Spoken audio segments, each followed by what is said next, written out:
This PowerPoint is about social cognitive theory, which is our last learning theory we're going to talk about in P250.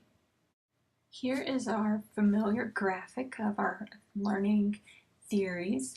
We've talked about behaviorism with reinforcement and punishment, cognitive theories, which include information processing theory and the three memory stores, and constructivism, which is students constructing their own knowledge, includes Piaget and Vygotsky. Now we're moving on to our fourth and final theory, which is social cognitive theory. And you can think of social cognitive theory as it combines pieces of behaviorism and pieces of cognitive theories into one theory. So it incorporates different aspects of both of the types of learning theories we've already discussed. So here's something for you to think about to start thinking about social cognitive theory. Imagine that you're in a large city, bigger than Fort Wayne, maybe Chicago or New York, and you're waiting to cross the street at a light, and no cars are coming from either direction, and another person who's also standing there crosses against the do not walk sign. Then you look around, other people are waiting there, and you and the other people waiting also decide to cross after seeing this person cross. Why would you do that? You know it's illegal to cross. You know that there's a possibility of a car coming, but you crossed anyway. Why did you do that? Well, social cognitive theory gives us an explanation of why people would do something even though they know it's A, dangerous or illegal, but they still do it anyway. So let's find out why. Before we go into why, let's talk about some of the assumptions or what social cognitive theory is based on. These assumptions are basic principles that everyone accepts about social cognitive theory. First, learning occurs through observation.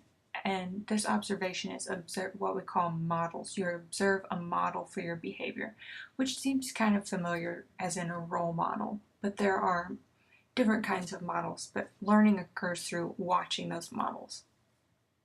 Learning is an internal behavior that may or may not be reflected in behavior. This is in stark contrast to behaviorism, which says it has to be an observable change in behavior. Social cognitive theory says, no, it doesn't. It may or may not be reflected in behavior. Just like when we think about smoking. People know that it's wrong to smoke. It's bad for your health. But they still do it anyway. So that you might not see a change in their behavior, but they have learned that smoking can cause cancer. Next, the third assumption is cognitive processes are involved in learning and motivation. You need motivation in order to learn. It's not just reinforcement or punishment, or if the information goes through and you have these metacognitive skills, executive functions, it moves through, or you are interacting with your environment or you're interacting with others, as in Piaget, Vygotsky, constructivism, it's just going to go through. No, people have a choice and they can motivate themselves or be motivated to learn. So you need both learning and motivation. The fourth is an idea of reciprocal causation, which we'll get to in just a moment. And the fifth assumption is increasing self-regulation. The fact that in order for people to continue to learn and continue to be motivated, they need some form of self-regulation that grows over time. So it increases over time. Here are three key ways or essential ways that modeling affects someone's behavior: facilitation, inhibition, and disinhibition. So facilitation is when someone sees someone else reinforced, so that idea from behaviorism, reinforced for a behavior, you do it. The person who's observing does it. So if we're thinking about our little kindergartners and first graders, and you say, oh, I love how Johnny is sitting on her pockets, she's ready to learn, all of the other students in the classroom are going to do that too. So being reinforced, other students will do it too. So you can use this by only reinforcing certain individuals for certain behaviors instead of having to reinforce everyone, which is what behaviorism would say, that you have to reinforce each individual for them to be reinforced. Inhibition is the opposite. If a student sees other students being punished for a behavior, they will stop. So I generally have a no cell phone policy in my classroom, and if I see someone with their cell phone out, I say, please put your cell phone away.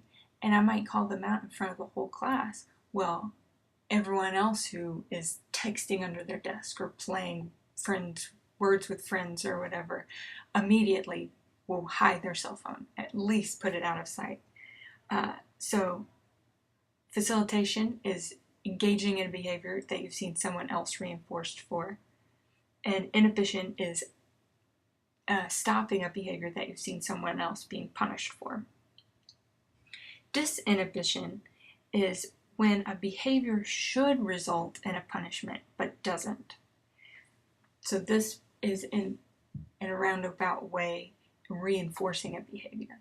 So thinking back to the thought question at the beginning of why did everyone cross the road even though it says do not cross or don't walk, this is the idea of disinhibition, that the person that crossed first should have been punished by getting a jaywalking ticket or maybe being in danger of being hit by a car. And when that person didn't have those punishments, other people crossed as well. It increased behavior because there wasn't a punishment when there was the expectation of a punishment.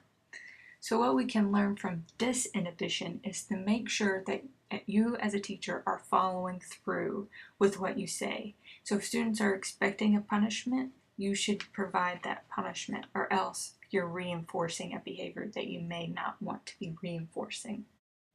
Next, let's talk about how a social cognitive theorist would define learning.